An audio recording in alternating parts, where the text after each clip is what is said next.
Just how rich is Mindanao? Very, very, very rich. Fertile soil, vast clean seas, coves like these. Mindanao has all the potentials of becoming the major supplier of food in the Philippines and in Southeast Asia.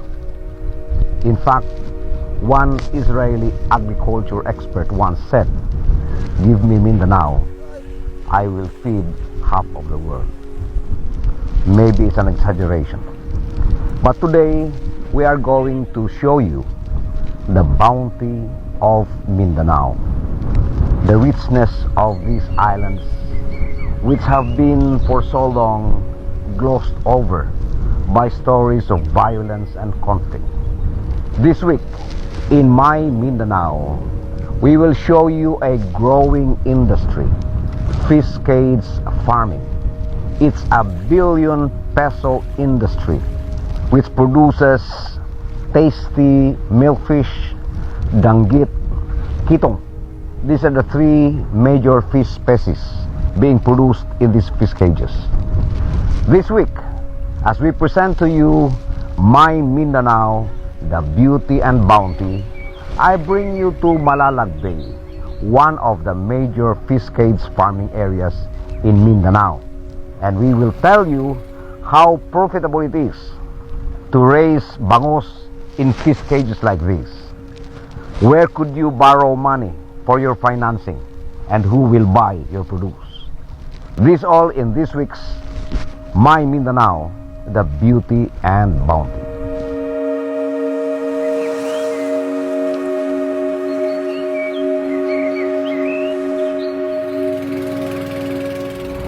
We are now in Malalag Bay. This bay covers 5 towns: Hagonoy, Padada, Suluk, Malalag, and Santa Maria. From that coast over there to that corner over there is about 3 kilometers. So you can just imagine how wide this is.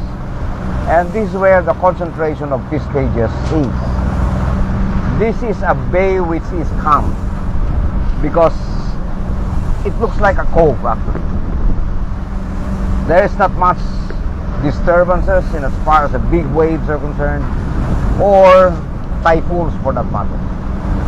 So this is an ideal area for fish cage farming. As you can see, we are now nearing the fish cages where they grow fish, bangus, danggit, kitong, and this is an area where the concentration of fish cages is, and this area alone could produce as much as 32 metric tons of bangus every day. And right here is the municipal administrator of Malalag. He is with us, and later he will explain to us how much benefit do the people of Malalag and those in the community surrounding this area are getting from all of these projects, maybe as fish cage owners themselves or as workers in these fish cages. This is an example of a modern fish cage. This is actually made out of fiberglass and PVC pipes. Building this would cost about 450,000 pesos.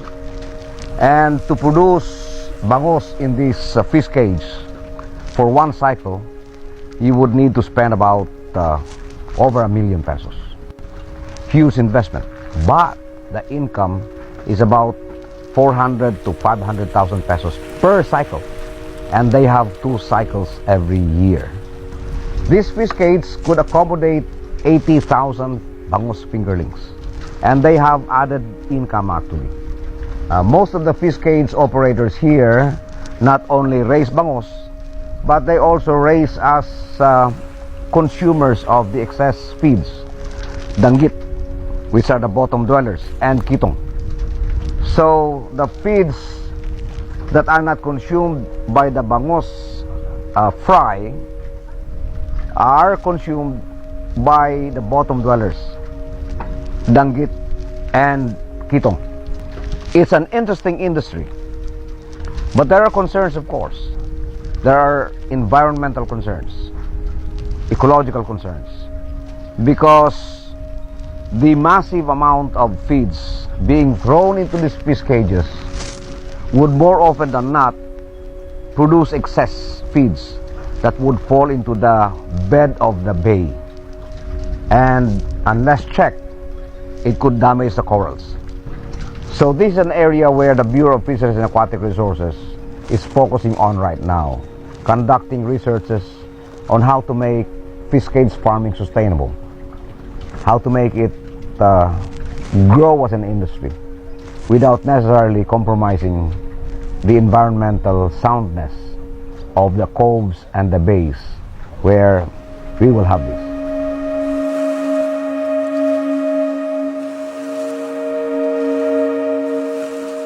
This is a fish cage filled with prospective mother milkfish. They are called sabalo. They are grown to a size where they could lay eggs and reproduce. This is actually what is lacking in the Philippine bangus industry. Enough mother milkfish to produce the fry and the fingerlings. So it's a good thing that these fish cages owned by the family of Congressman Ismael Mangudadato has actually ventured into the production of mother milkfish. This will support the industry, and this is something that should be supported by government, and this is something that other fish cage operators should also start looking into as an additional contribution to the growth of the fish cage industry of Mindanao.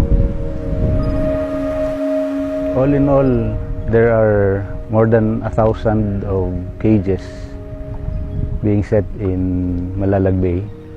20% of it are made of pipes, Norwegian as they call it, and the 80% are made of bamboo.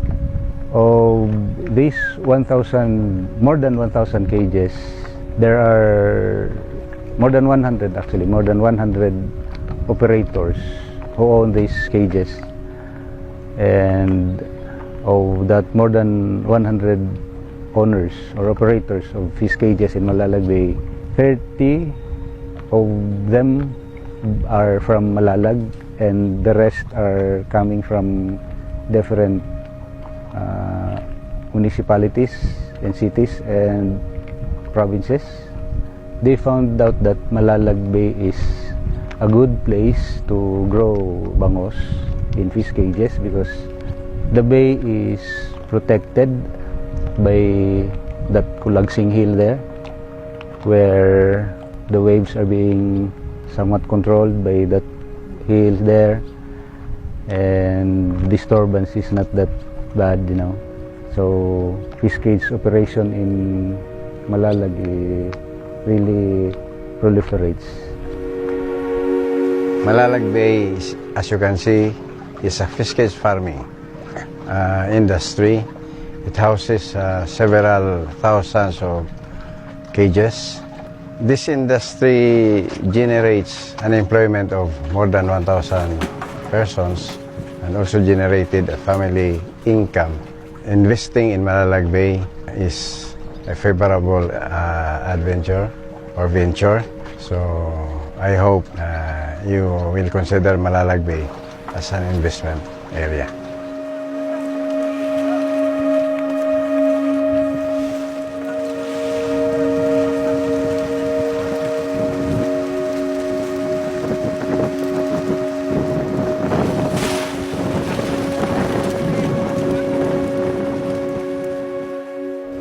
This is the fish landing in Malalag Port, Davao del Sur, one of the biggest fish cage areas anywhere in Mindanao.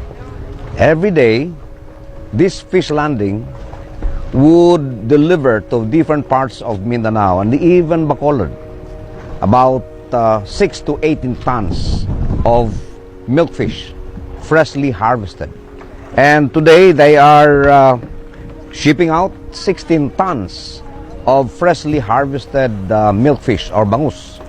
And this shipment is intended for Bukidnon, General Santos City, and Bacolod. From the bote, the newly harvested bangus is transferred to this table. And then you classify. This is the sorting table. How many classifications do you have for the bangus? We have 5, sir. Big, 3-1, 4-1, 5-1, and saka BS.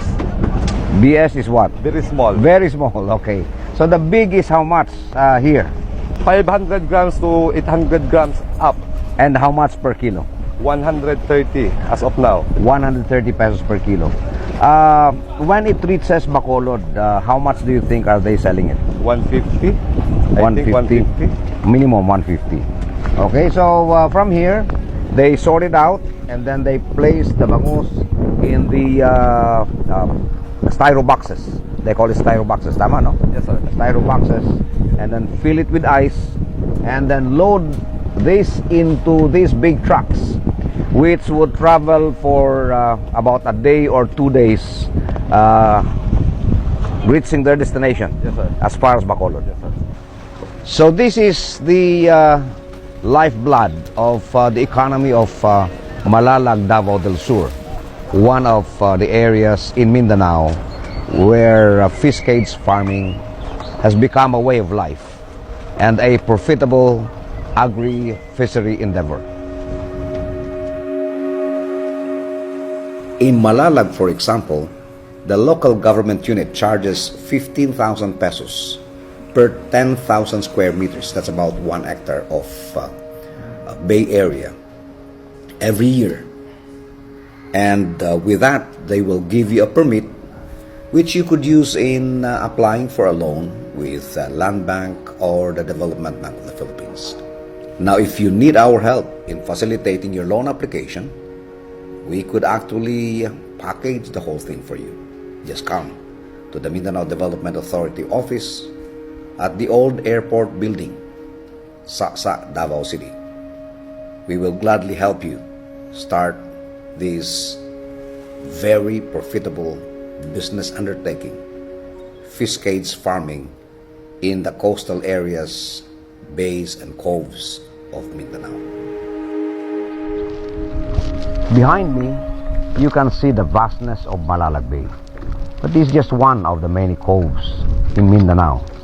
We have coves in Calamansig, Libak, in Zamboanga del Sur, in Parang, Maguindanao, in Lanao del Norte, in Zamboanga, Sibugay, Zamboanga del Norte, Basilan, Sulu, Tawi-Tawi, and many more. These areas are not hit by the typhoons. So fish cage farming is most ideal in these areas. So today, I hope that we were able to present to you the prospect of investments in Mindanao. So you want to discover Mindanao? Come. There are so many opportunities that you could get involved with. And that could open up the doors of these beautiful islands for you. Come, visit Mindanao and discover the beauty and bounty of Mindanao.